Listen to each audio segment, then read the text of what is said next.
hoping everybody was all excited and they would. There he is, Jamie. How you doing, man? How you doing, dude? Jamie DeWolf. Good to see you, dude. For being here. Welcome to the East Coast. Let's. We're gonna introduce ourselves. All right. I am Rick. I'm Andrew. Almost like Ryan just had a habit. Brian's always. I am fucking Ryan. That's the Not original. That's the Allegedly. I'm Stone. I'm John. I'm Damien. I'm Sarah. And Mr. Giggita. Giggity Is our top. camera Hey, dude over yonder. You can't see Yeah, sure. me, but I'm here. The one lone girl in a sea of testosterone. How's Yeah. that going? With, We were just talking with about an testosterone. auto blow too. She's got an auto blow too with her. well, right make no now. mistake, she can hang. Make yeah. no mistake. She'll I can fucking. hang things. She will murder Yeah, us. she- all. like She'll cooking cut our mitts balls and off before. Christmas ornaments. Actually, none of us have balls apple left. pies. It's crazy. And she's got a very pretty necklace though. It's made of testicles. Jamie. Oh God! Thank you for joining us. Yeah, dude. Yeah. Thanks for calling in, Thanks man. for having me. Absolutely, dude. So I got a question for you. This is off the cuff, out of nowhere. I'm sorry about this, but we were just arguing about it on the show. All right. Opie and Anthony. Yes. Anthony got fired. Does he deserve it? Why did he get fired? When did this happen? Well, he was taking a picture in Times Square, and a woman turned around and punched him in the face 6 times because she got in the picture, according to his story. And he went on his Twitter account and called her a cunt savage, said the white race was over, and she was black. And So are we all apparently. yeah. Because So- the white race is over. We're not white anymore. Yeah, Not it's now. over. Fuck Now the being race white. is done. We won. So Sirius Radio cut him. They cut him loose. I mean, I think that when I worked at NPR, that when they had Occupy Oakland going down, Right? which was literally right outside, so there were riots almost every day, Right. that they made us all sign code of conduct contracts Wow. that basically said that you had to be politically neutral in any kind of interviews Wow. and stuff that they put in your face. Holy Because shit. theoretically, That's even though weird. NPR, of course, has a reputation for being liberal, it's not specifically a political affiliated network, Right. right? So it's really tricky because there were a lot of people that we knew, you know, that were out there yelling at cops and getting tear gas. And I mean, we were getting tear gas even just working there. So I definitely had to be cognizant of, like, when you work for a corporation like Sirius, you know what I mean? There's certain things that no matter how funny you are or whether you're tongue in cheek or whatever, they're going to sack you immediately because it comes down to the bottom line. As to whether he Thank should you. be or not, I mean, I don't know. I mean, I think anybody has a right to say what they want, but there's always consequences. Thank Sure. you. Right. Exactly. Thank you. You can People say that whatever you want. Even at our this show that I put on is that you can say whatever you want, but if you're gonna get up there and drop F-bomb in the Bay Area, well, like a 300-pound dyke might knock you the Right. fuck out. Right. Yeah. Yep. And Dude, I love this Exactly. motherfucker. This is- man. That's what I'm saying. You That's can the say main- what you want, People but you're often gonna have to forget deal about with that. it. You're gonna have to deal with the actuality of it, and it sounds like he had to deal with the actuality of it. I mean, one of the dangers of Twitter is that you're giving people the ability to blast stuff out to the world before they've even Think. thought about it for a day. You know what I mean? Yeah, Like, they're yeah. just like, oh, you know, and it's probably just some random asshole thought, and then, you know, it's immediately, it's all across the universe. Yep. So you would think when you get into issues that are charged like that, if you want to make racial statements, you know, I mean, Sure. it's like you're inevitably going down a path of danger Distraction. because it's like, you know, people want to admire free speech, but no one likes a racist. You know what I'm saying? Right. So it's like you're going to walk into some dangerous territory, and that's the easiest thing about it. So to me, the beauty of free speech is that it lets assholes out themselves. Well, that's Yeah. no, and that's my point. That's why you can't get mad when somebody has to pay the consequences. I'm not for saying I'm using mad. free Absolutely speech. not. And You that's know what just I mean? it. That's just it. Free speech is a Like, rotating you have door. to. You don't Everybody get mad has the about right it. to say what they want to say, but they also have to deal with the fact that everybody Well, they're talking yeah. to has the right to say what they want to The say. problem is the word free because people think free means you don't pay a price. And the problem is you always pay a price for anything that you do. Free is simply that you have the freedom to decide to do it or not. Yeah. You know, that after choice. that, after it leaves your asshole mouth, Yeah. then That's pretty much all it. bets are off because yeah. you know the world has to hear it, Uh-huh. and then their asshole mouths have to open. Right. Who the fuck knows what's going to happen at that And point? what So very well it's- might happen is you it's- might get punched in the face it's 6 not- times in fucking Times Square. So it's not even necessarily a matter of accountability as much as it's a matter of just fucking the world, you know? Sure. You know, Well, the internet is a good example, right? So you give the internet, you give anybody, including 12-year-old little snot-nosed asshole kids, the ability to put in comments on any video that they want. You sound like you have Inevitably, experience. some of it is the most negative, hostile shit you've ever heard in your life, right? Right, Go right. kill yourself. Or like, why, you know, you should just die, you know, etc. But they're saying that because there's no accountability, because no one's going to punch him in the face. Correct. You know what I mean? It's like, you learn early on, and I learned early on being a loudmouth guy, it's just like, you know, you have to be able to back up what you're saying. If you're going to say that, and if you think that you have some joke that's funny, but just amongst your friends, but you wouldn't say it in front of other people, well, then clearly that's like a joke that you know has consequences. Right. You know what I mean? Because it's like, this is some shit people just don't say in front of people because they know they're going to get punched in the face. Exactly. Right. Correct.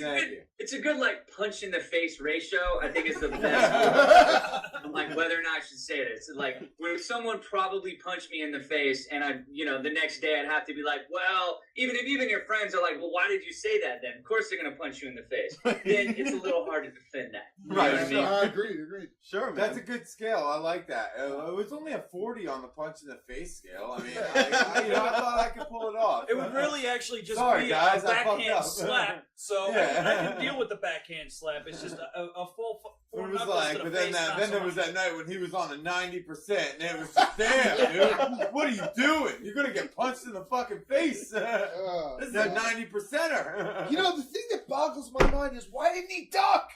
What the fuck? He knew it was coming. Well, that's the other thing. He After the 5th time, you'd think he would know it was coming. Well, let me change subjects entirely Okay, by, go ahead. by, Of course, saying yeah. that first, Jamie.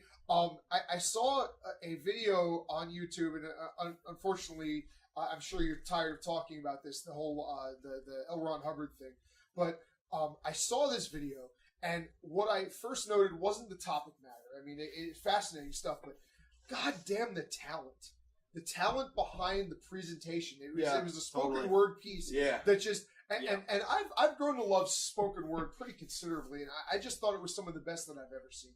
I really, really enjoyed it just by the virtue of it of the delivery itself. And I gotta say too, the fact that what you were talking about and the kind of risks you were taking in order to even just have those experiences, like there's nothing else for it. I gotta give you applause, man. It was art. It absolute art. I was very impressed. So in a bit of the side story of it is I actually wrote it, I think 5 days before I did it. Wow. And I had hosted the show that I do, Teresa Without Regrets, the night before in a wrestling ring with crazy fire and violence in a freestyle rap battle. And the show went late. I got out at like 1 a.m. and I had like no voice left. Yep. And I knew I had this performance the next day. And I'm like trying to memorize this thing that I wrote. And I just knew, I was like, I can't fuck this up. It's like this, you know, it's like my mom's going to be there. It's like the legacy of like No pressure. And, yeah, it's actually why I close my eyes so much in the video, because I really am really desperately trying to remember what the fuck I'm about to say. I actually had lines written on the inside of my wrist Wow. that I knew would just look like tattoos that like had lines where it was just like pyramid, you know, etc. It was really funny to me later when it went the way it did, because I was just trying to just land that one night and not fall off the tightrope. And then it, you know, the day it came out, it just went crazy. And a lot of it is that a lot of people don't know how dangerous it is to go on the record about that, because, you know, 10 years ago when I first talked about him, they were literally at my door within like 2 days. Then they had like private investigators after me, and they did everything that I had heard about, everything that my family had warned about. They did to a T, to a textbook. And I think the only reason why that's changed now is because they're getting hit from so many sides. Especially because of the internet, that they can't stop and shut everybody up. Right. And the internet has really changed all of it, because now you can download any of their most darkest, innermost shit and secrets that before nobody could find. You know, I mean, there's very few people on the planet that even knew about that stuff. And now the fact it's all accessible and it's all out there is really kind of slaying them, because it's really difficult for them to get new public recruits because of it. You know what I mean? If someone's like, oh, I'm going to look up Scientology, they're going to find out a whole lot of stuff that they spent 3 decades trying to bury and hide that you can just pull up on Wikipedia in seconds, you know? And once they kept trying to censor everybody, and that was a bad idea, that was when Anonymous, you know, declared war on him. And when Anonymous went after him and was just roasting their ass, that actually brought even more people out from the woodwork, because there were a lot of ex-cult members who were like, holy shit, there's some kid in Sweden who's never been a Scientologist, and he's taking my side, you know, and going out and attacking this cult. Yeah. Well, because cults are not just Scientology, man. There's so many cults out there. Scientology just happens to be one of the biggest ones in the world. They're one of the more successful So ones. People are going to feel passionate about this. They're going to rise up, and it's... You know, it's easy for a lot of people to say, like, oh, anybody should be able to believe what they want to believe, no matter how asinine or insane it is, and I don't even actually totally agree with that. Me neither. That's the polite thing that you're supposed to say. Yes. Well, fuck the polite thing. That's the polite thing. But usually in most religious beliefs, there's an enemy, there's an opponent that you have to destroy, the other, you know, and it justifies a lot of horrific behavior. It turns many religions.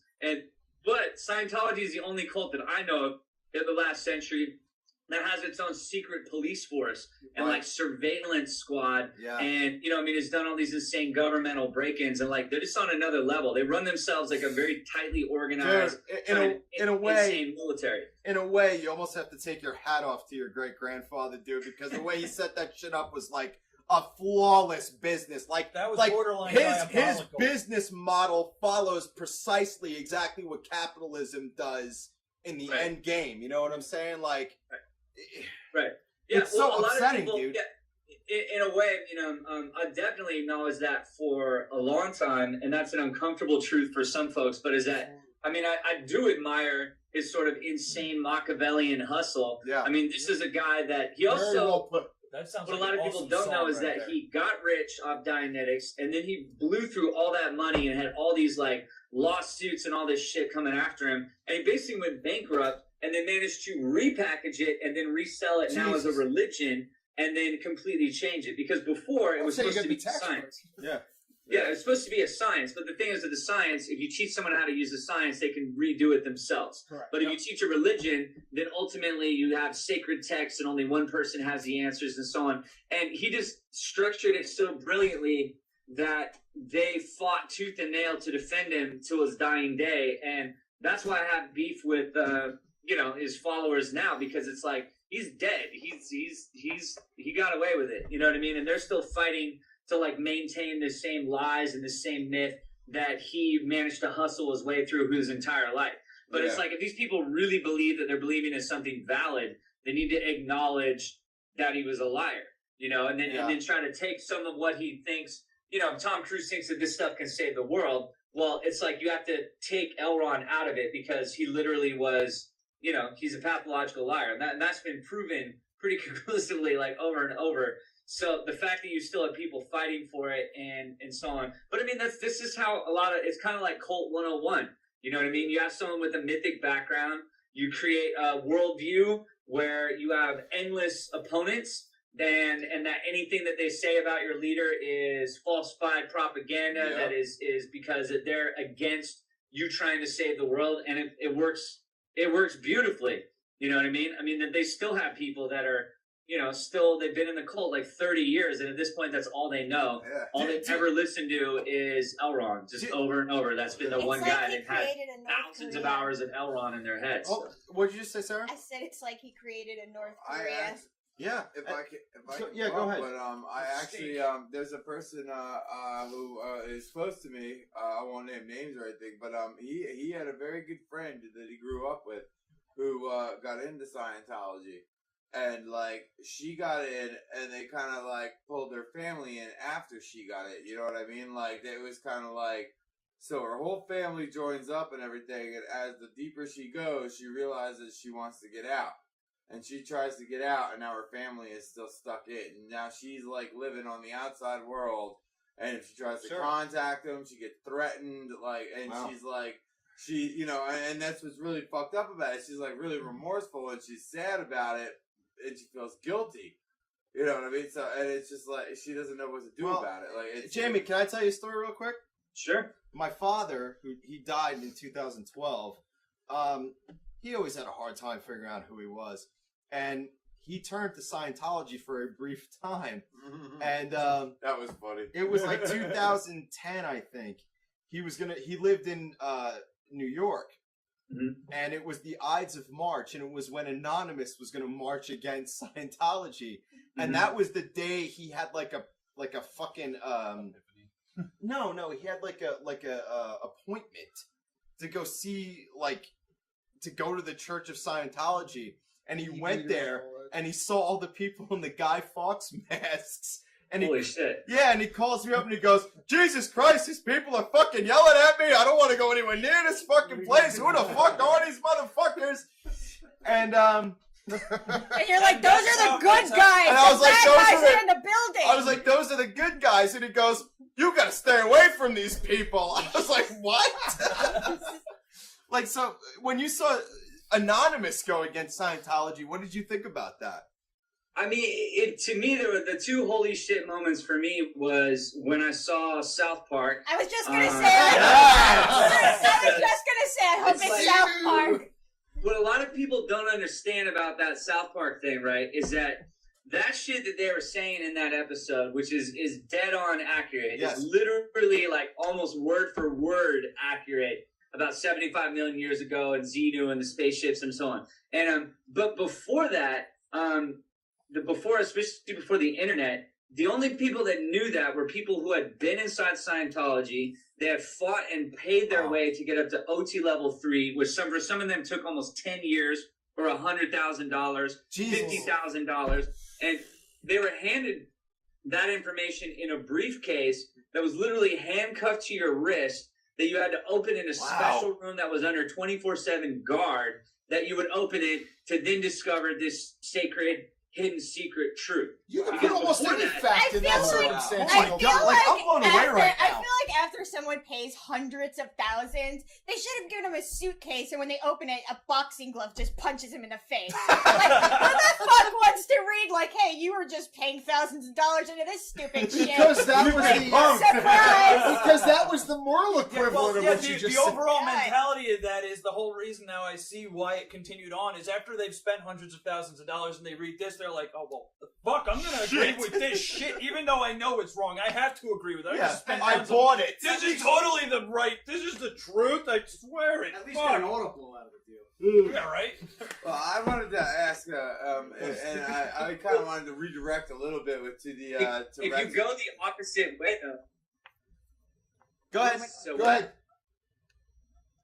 your sound cut out. What'd you say? Sorry, you Oh, said I'm if sorry. you go the opposite way. What'd you say? You said you. Oh, if you go. I mean, the thing is that they, for those people, you have to realize that they're basically paying for themselves to be brainwashed. So if you hit a point Most where you people are. realize that everything you've said and heard is a lie, it's incredibly humiliating, Right. and most people can't even process it. Yeah, When they talk sure. about when Tom Cruise hit the OT level 3, he could barely handle it. He was just like, I don't understand. You know what I mean? It was like, yeah, I mean, because it's when you really start to realize, Right. because they keep hyping this one level to you over and over and over, and like, oh man, wait till you get to OT level 3. Wait till you get to OT level 3. And the thing is, in the theology of Scientology, you actually, before that, you just believe that you are one godlike being, right? And it's only when you get to OT level 3 that you actually discover that you're infested with the dead souls of aliens, Jesus. you know, that have survived this genocide and have been implanted on your body. So for a believer, it's incredibly horrifying, but it also makes a lot of them feel schizophrenic because they actually feel possessed. They're possessed by Damn. dead alien souls. Dude, the psychological mind, like the mind fuck of this whole thing, the recipe of it is so fucking. Well, you just found the science, Rick. Yeah. Jesus, man. That's it. I'd like to. Can I move on to something else? Can I move out of Scientology? I'm sure Yes. he'd Unless you had a question. Oh, He had one more question. Out of it. That's what I was. Okay. I was going for. I was going I wanted to talk about Tourette's and No Regrets. Tourette's without regrets, yeah. And I just noticed something about it, and I was reading up on it, and I've heard it's very diverse. Like, it goes from, like, poetry slam to, like, live performance art pieces to battle rapping and stuff like that. And burlesque. And, like... Yeah. Just the and best. I know that you tend to host these things and stuff, and I remember one thing that I noticed about, especially the piece that you did about your great grandfather or whatever, it was there was like an inherent flow that you were riding on with the guitar player, and you know what I mean, like, and I was just wondering, like, do you guys kick a lot of rhymes over there? Like, it intrigues me to the other artistic stuff that you're doing, because I really, that resonated a lot with me, was the fact that you kind of be on a rhythm with the whole thing. As you were delivering it, as you were going, you were speaking on rhythm, and a couple of rhymes, or a couple of lines rhymed, and it was very, very interesting, and I really, really was wondering how much of an influence your performance art has to do with that. I mean, I've been a slam poet and an MC, and I've been doing stand up for a long time. Tourette's incorporates all of that into like this really fucking insane, super fast paced show. I mean, it's basically like 800 people in a theater. The audience are the judges of everything. You have a dirty haiku battle, comedians, burlesque, fire, circus performance, a freestyle rap battle. There's tons of videos of it online. And it goes down once a month in Oakland. And it's kind of hilarious because in the Bay Area, that's mostly what I'm known for, is the host of this like big, insane mayhem show. Good for you. Nice. Dude, I just want to applaud that, because we love that shit, dude. Came out, it was even like flipped some of their wigs, because people knew about that back in the day, but with like when you have audiences or huge shows like that, there's so many new folks that are coming all the time, so they're just completely flipped out. And so yeah, I mean, there's a lot of it, and we have a lot of MC battles, and all of that infuses it. I mean, that's pretty much what I mean, that's a lot of this, the background I come from.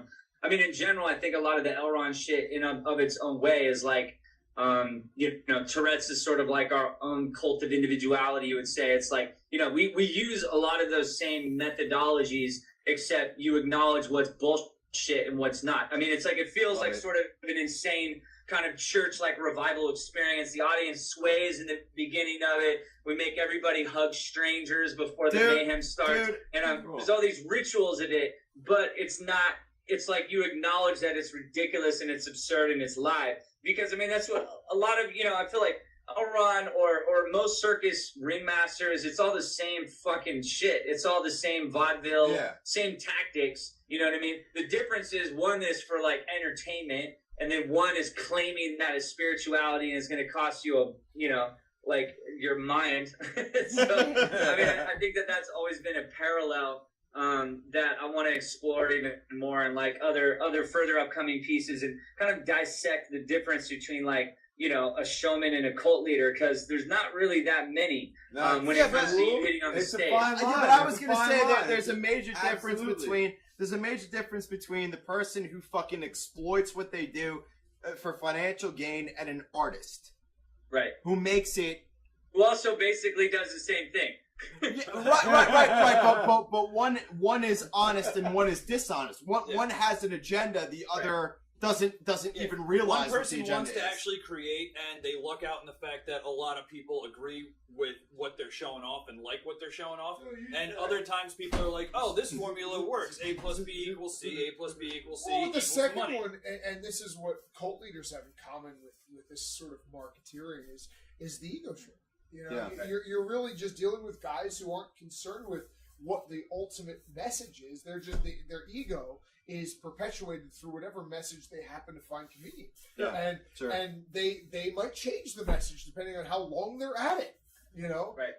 So ultimately, someone who's an artist is going to follow what the muse dictates. They're going to follow what they feel they need to express. And it's funny, in my profession of martial arts, that's why there's so many damn martial arts out there, is because it's not just about self-defense, it's about self-expression. Yeah. But in the same world, you find the ego trippers, the guys who lead these cult leader crap. You know, you get those guys who the combat key where they touch you from 10 feet away, and it's all bullshit. Yeah. But it's an ego trip, and it's the same shit. They're selling themselves, and it doesn't matter what the art is anymore. There's no art left. It's the sense of setting up a myth or a legend or a legacy or something for you to leave behind. And all it is the ego strips away the art and replaces it with the personality.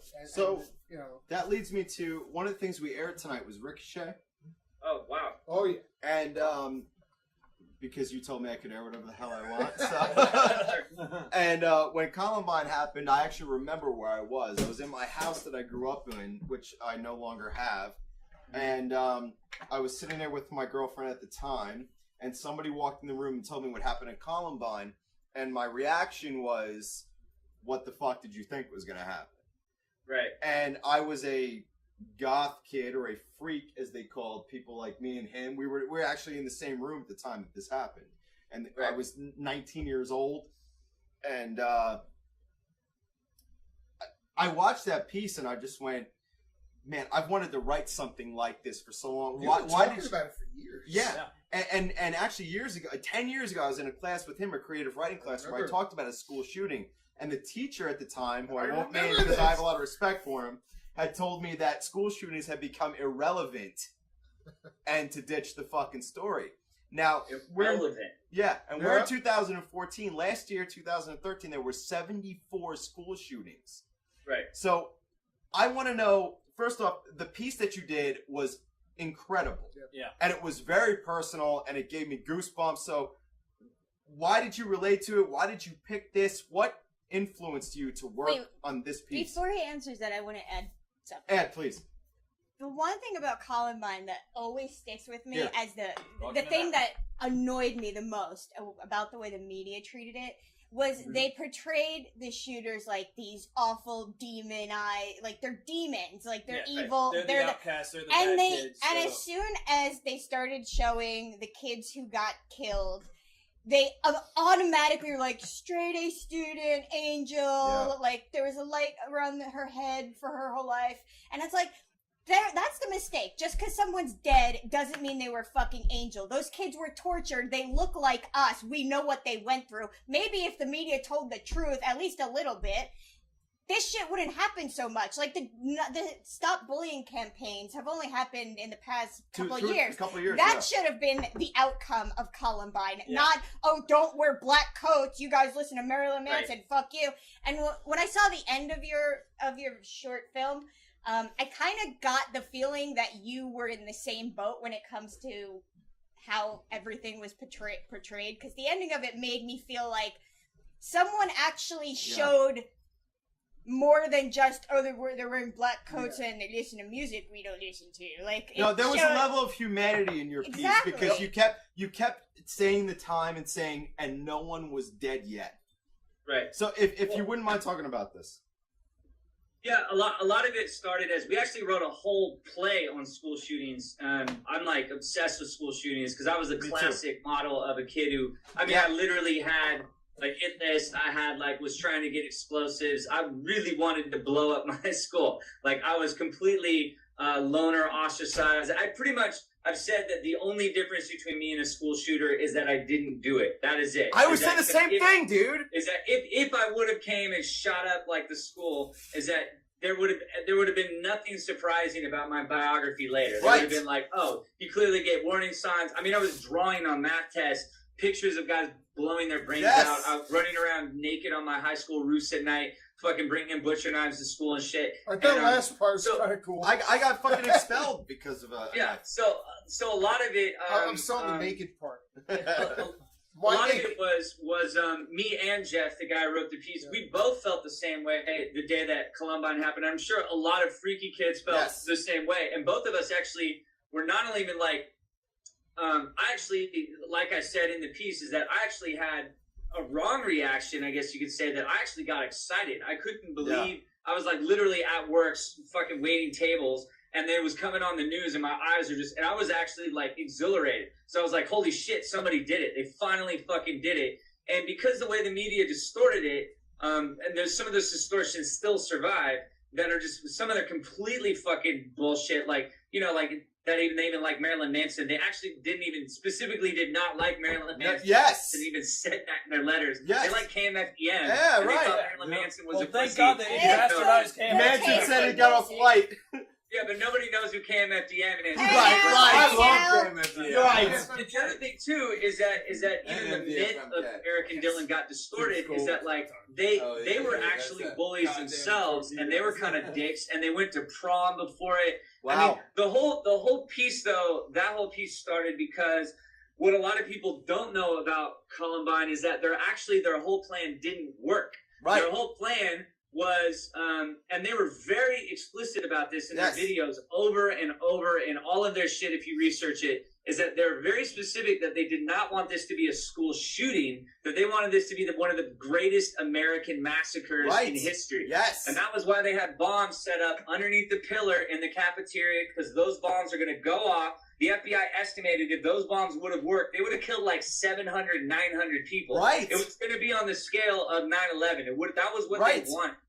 That was what they wanted. Those explosives didn't go off. None of them did, in fact. And so then what ended up, they didn't have a plan, plan B. So then basically they just kind of started walking in. The plan was to blow up the cafeteria. That collapses. Anyone that's running out of it, they're on both sides of the entrance, shooting and mowing them down, right? They wanted to basically almost exterminate the entire school. That was their whole plan, right? And it didn't work. And so what was always haunting to me was that there was that one moment where like none of the bombs worked.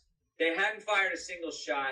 They could have stopped right then. Right. And they decided, well, I guess we gotta just like shoot everybody. Weeks away of never having to step in a high school again. Right. You know, and that to me is what's so haunting about it. Is I was basically expelled a lot for my writing and being violent and shit when I was a junior in high school. Started going to community college, and immediately a lot of the endless rage I had started to dissipate because at college no one gave a shit. They're like, they praise you for your skill versus judging you. They're in real life. They got a job to go to. There's not this whole like other societal structure that there is in high school. It's not as much of a pressure cooker. Right. So a lot of that started to dissipate for me. And to me, that was so insane to me that like they literally like the finish line was in sight and they could not think of anything further to do with their lives than go out like that. And the problem is they also ultimately, what people don't like to admit, and this is the same with all school shooters, is the fact that we even know who the fuck they are. Because that was a lot of why I wanted to blow up people too. Is like I felt like I was literally dying. I was alone. No one gave a shit about me. Right. I could have just fucking blew my brains out. No one's gonna care. And I was like, but if I kill you and then kill myself, because that's what other people forget, it was also a suicide. Yes. Right? It's like they view it as that they have nothing left to lose. So if they're going to kill themselves, why not kill you too? Fuck it. Who cares? Right? That's their mentality. And it's a very uncomfortable mentality because what the media does is they amplify them into folk heroes, right? For angry kids. They make them mythic. They make them into something larger. And then these two kids who could have just been nobodies all of a sudden go down in infamy. And that's a very adolescent, teenage mind thing to do. Is like, no one's going to remember me. High school is forever. Yes. I'm going to fucking make you Feels remember that me. way. You know what I mean? And I'm going to carve my name in your face. You know what I mean? And I had that same mentality. And I think a lot of these school shooters, you see them happen over and over. They have the same mentality. They know if I shoot enough people at random, my face is going to be on every fucking news program for the next 2 weeks, and everyone is going to know my name. Dude, they're all going to read my manifesto. Everyone's going to watch my YouTube. They're going to go through my diaries. It's like a disgusting way. Like, if people really don't want to give school shooters love, don't even say their name. You know what I mean? That's what some folks that I've known and have started to do is that. However, it's also to not understand why kids would want to blow up their school is also a big part of the problem. Because I think that's why my initial reaction is I was like, I'm watching in the news, they're like, how could this happen? I was like, this isn't a How could it not fucking It's happen like, how is eventually, it not dude? happening more? Yeah, how is it doesn't happen more, dude? And furthermore, how can you get to a point fucking how many years later? Almost 15 years later, and there were 74 of these last fucking year? Right. And people act like there were 3. Right. There were 74. I look at it, and the other story of Eric and Dylan, because I'm a huge true crime buff, period, is that the more research you do on it, is that Eric was a straight up sociopath. Like, he wasn't just like a tortured nerd. Like, he was a sociopath. He was the kind of kid who's like torturing animals, lying for the hell of it. That kid could have been a serial killer or an amazing CEO someday. Right. Dylan was basically just he was a submissive. Yeah. He was just kind of a moody dude who probably would have just maybe killed himself over some girl that broke his heart or something like that. Together, they became kind of like the Hillside Stranglers or like other kinds of serial killer duos where you have a very strong sociopathic overlord kind of pushing it. And that's what Eric was, right? Yeah. Eric It's easy to just turn them into something that they weren't, versus really looking at the problem of like, why would kids want to kill people at their school? Well, the main reason, that these kids even talked about, they even talked about that Quentin Tarantino or Steven Spielberg is going to make a movie about Columbine. They said this in their videos. They were completely aware, hyper-conscious that this was going to be this media event, that they were going to be known forever. And, they went out of their way not to blame their parents. And they're just like, this is literally something we just had to do. So it's like, how do you stop that? How do you stop that kind of like pursuit of fame? You know what I mean? And when you feel like you have nothing else to do in life, And I think people forget what it means to be that young and you're an idealist and you fucking look at things and say, this is the way it fucking has to be. Yep. Right. Well, I don't think as a sociopath he was necessarily idealist. Well, maybe not. I'm just putting it out there. He was obviously, Eric was obviously long-sighted. That, he enough of realizing that, well, in 10, 15 years, maybe people will still be talking about this, makes me feel really good now, and I can kill myself and be happy. Yeah. That's fulfillment. That level of fulfillment is so profound. So, in a way, Jamie, I feel like you feel like the way a lot of us do, whereas they were people who were complex, they were positive and negative, they had their reasons for doing things and not doing things. Right. And you it's hard that. to put yourself in their position. It's the not reasons hard. are there. The reasons Yeah, are but there. It's there, but it's dangerous. But here's the thing. It's I just don't dangerous like it, to vilify them 100% because then nobody addresses the cause. There's one problem with this, though. We're talking about Dylan and Eric being sort of the sociopath, and Dylan being someone who might have killed himself over a woman, but, maybe not. Maybe not. And he meets an Eric. He meets someone who pushes his psychology to that point. Who pushes him, you meet the egotist who has that charisma, who has that desire to just move and doesn't care who goes with him.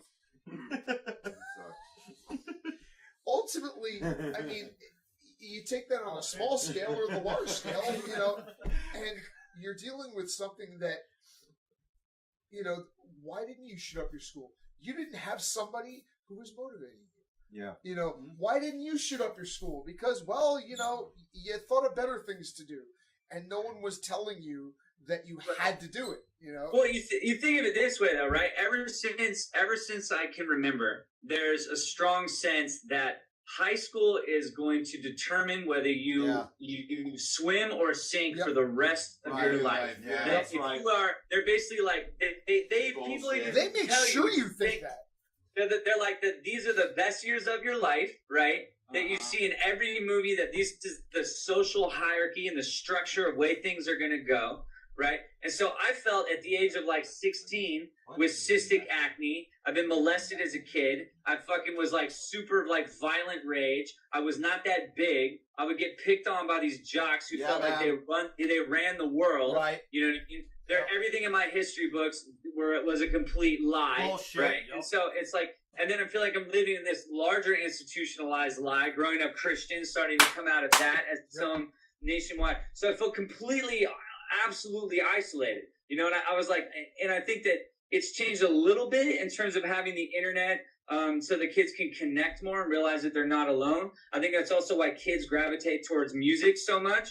Whether it's punk subcultures or metal or goth or whatever it is, because they realize that there's other people that have the same hostility that are out there and that they can try to connect with them. The problem is just like making high school so finite to a lot of teens. If you just view it as like a jail sentence and you're just like, I just have to get out of this and then I'm free. You know what I mean? Then more kids will survive, I think, versus being told of like, this is the best time of your life You know what I mean? Because that's the final place where they condition you to believe that this is the best things they're ever going to get. And it's amplified. Yeah. You have to remember, and I remember very vividly when I was in high school that you still don't have a firm grasp of the concept of time. So that even though it's 4 years to us nowadays, 4 years is all right. It's a blink of an eye. At that point in time, 4 years is that's a huge chunk of your life. At that 9th grade to 12th grade is fucking insane. It's an insane difference. And it took fucking forever. And then I blinked, and now I'm 32.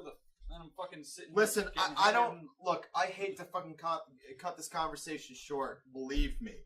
Jamie, you are fucking phenomenal, and I hope like hell you will come back to this show in a couple of months. Absolutely. Please come back. We're doing a live show in a couple of months to raise money for to help educate doctors about Lyme disease, which is what Sarah has. And if we can have you come back on in the next few months, that would be outstanding. Couple of things. We aired a piece tonight called "Born Blameless" by you. And at the end of the show tonight, we're going to air the trailer for your show. For your film "Smoked." Yes. Can you talk a little bit about those two things? Yeah, sure. Well, "Born Blameless" is pretty much. I would say that was the cystic acne part was definitely a huge component. I was like, when you're shooting pus like out of your face. There's not a lot of people like giving you a lot of guidance on that of like, it's fine. It's like my face is bleeding pus every day. Listen, I'm not a ginger. I'm not a ginger, but my mom was. I get it. I had the same thing. All you see in commercials is they're like, no one's gonna love you until you get rid of that problem. Commercial. Until they're rid of the problem, they're like, now I can go to prom. Right.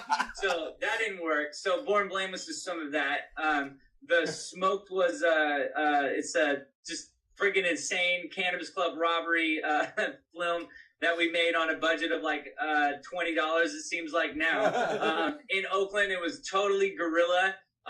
We got ran off by the cops a bunch of times, almost got some brawls in various neighborhoods doing it. Wildly illegal. And totally insane, and it finally got national distribution, so you can find it all over. I'm sorry, hold up, by the same company who released Boondock Saints, yes? That is correct. Yes! It's as good as Boondock Saints, but it is the same company, so I will put that in my cap. But it's a lot of fun, especially for stoners and people who like violence and mayhem, so. Alright, dude! You found the right crowd. Absolutely, dude. Jamie, I mean it, dude, when I say thank you for fucking calling in tonight, dude. Seriously. I want to say that at the end of all of our shows, we do something called the final word, whereas like, if there's a final message you'd want to put out to the world's going to end in 15 minutes, what would you tell everybody? Die smiling. Nice! That's it. Bravo. Oh, yes! Oh, that's top shelf. Die smiling, man. That's awesome, dude. Best final word I've ever heard. Yeah. Anybody have anything else they want to say to Mr. Jamie Wolf for calling in tonight? Thank you. Thank you so much, man. You're very insightful. I'll send you a link for the movie and you guys can check it out. Please do, man. Look, dude, nothing but love and respect, man. Fucking Tourette's without regrets, dude. Keep killing it. Keep making people look at you sideways. I hope someday I get out to Oakland and check it out, dude. I really fucking do it. You guys would love it. Really want you. I really want you back here, fucking drinking with us and talk with us more than anything, dude. I think it'd be amazing. Where do we find Jamie? I'm sorry. Plug yourself, dude. Where do we find you on the internet? JamieDeWolf.com. Easy to find. Twitter, Facebook, all that bullshit. All right, man. Nice. Hey, all right. everybody. Thank you. Jamie Thanks, guys. DeWolf. Have a good night. Thank you. Have a good night, man. Very much. Good night to Oakland. Yes, dude. That was fucking That awesome. was incredible. Peace, Oakland. Fucking Jamie DeWolf. That was a great fucking time. That was funsies.